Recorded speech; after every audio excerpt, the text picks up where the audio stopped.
પરંતુ દેશના ઇતિહાસમાં પહેલીવાર એવું જોવા મળ્યું કે એક મહિલા મુખ્યમંત્રી બન્યા અને એમનું બધું કામ એમના પતિ સંભાળી રહ્યા છે।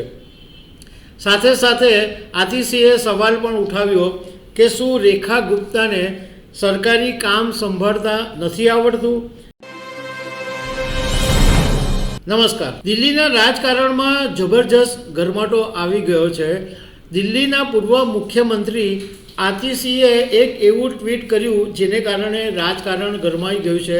આતિશીએ એવું લખ્યું કે દિલ્હીના મુખ્યમંત્રી રેખા ગુપ્તાના પતિ અધિકારીઓ સાથે મિટિંગો કરે છે અને દિલ્હીની સરકાર એમના પતિ ચલાવે છે એવું એમણે ટ્વીટ પર લખ્યું। તો ભાજપવાળાએ પણ વળતો જવાબ આપ્યો અને એવું આરોપ લગાવ્યો કે જ્યારે અરવિંદ કેજરીવાલ જેલમાં હતા ત્યારે એમના પત્ની સુનીતા કેજરીવાલ કઈ હેસિયતથી મુખ્યમંત્રીની ઓફિસે જતા હતા। એટલે અત્યારે આ મુદ્દો ગરમાયો છે। તો આના વિશે તમારી સાથે વાત કરીશ। મારું નામ રાજેશ શાહ છે અને તમે જોઈ રહ્યા છો ગુજરાતના સૌથી મોટા ડિજિટલ ન્યૂઝ પ્લેટફોર્મ ખબરછે.com। દિલ્હીના પૂર્વ મુખ્યમંત્રી આતિશીએ એક્સ પ્લેટફોર્મ પર એવું લખ્યું છે કે એમણે કેટલીક તસવીરો પણ શેર કરી છે અને એમાં એમણે એવું લખ્યું છે કે આ ફોટો ધ્યાનથી જોજો। જે વ્યક્તિ એમસીડી, ડીજેબી, પીડબ્લ્યુડી અને ડીયુએસઆઈબીના અધિકારીઓ સાથે મિટિંગ લઈ રહ્યા છે એ દિલ્હીના મુખ્યમંત્રી રેખા ગુપ્તાના પતિ મનીષ ગુપ્તા છે।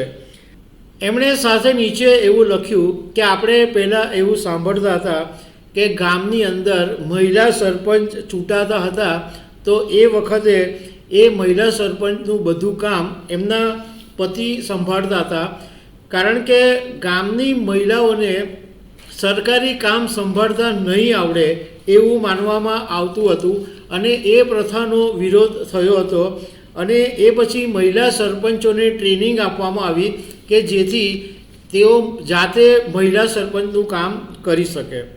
પરંતુ દેશના ઇતિહાસમાં પહેલીવાર એવું જોવા મળ્યું કે એક મહિલા મુખ્યમંત્રી બન્યા અને એમનું બધું કામ એમના પતિ સંભાળી રહ્યા છે। સાથે સાથે આતિશીએ સવાલ પણ ઉઠાવ્યો કે શું રેખા ગુપ્તાને સરકારી કામ સંભાળતા નથી આવડતું, એટલા માટે દિલ્હીમાં પાવર કાપ છે। શું વીજળી કંપનીઓ સંભાળતા રેખા ગુપ્તાને નથી આવડતું? આવા બધા સવાલો એમણે પૂછ્યા અને છેલ્લે એવું પણ લખ્યું કે એક મુખ્યમંત્રીના પતિનું સરકાર ચલાવવું ખતરનાક વાત છે। હવે આ આતિશીના ટ્વીટને કારણે એટલો બધો હોબાળો મચ્યો કે ભાજપવાળાએ પણ પછી વળતો જવાબ આપ્યો અને ભાજપે લખ્યું કે જ્યારે કેજરીવાલ જેલમાં હતા કેજરીવાલ કઈ હેસિયતથી સીએમની ખુરશી પર બેસીને સંસાધનોનો ઉપયોગ કરી અને મીડિયાને સંબોધતા હતા। સાથે સાથે દિલ્હી ભાજપના એક નેતાએ તો એવું પણ લખ્યું કે પરિવારોનું ઇન્વોલ્વમેન્ટ રાજકારણની અંદર સામાન્ય વાત છે, કંઈ પણ હોય તો પરિવારના લોકો સહયોગ આપતા હોય છે।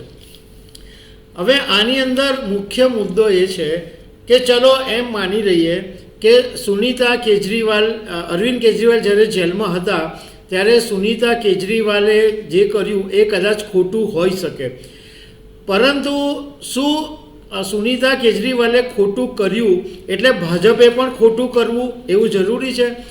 ભાજપ શું સાબિત કરવા માંગે છે એ સમજ નથી પડતી।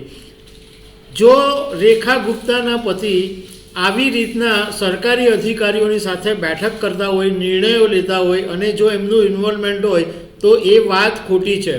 અરવિંદ કેજરીવાલે કર્યું એટલે આપણે કરવું જોઈએ એવું કંઈ હોતું નથી। તો ભાજપે પણ આ વિશે વિચારવાની જરૂર છે। તો દર્શક મિત્રો, આવી અનેક વાતો સાથે અમે તમને મળતા રહીશું। Thank you very much.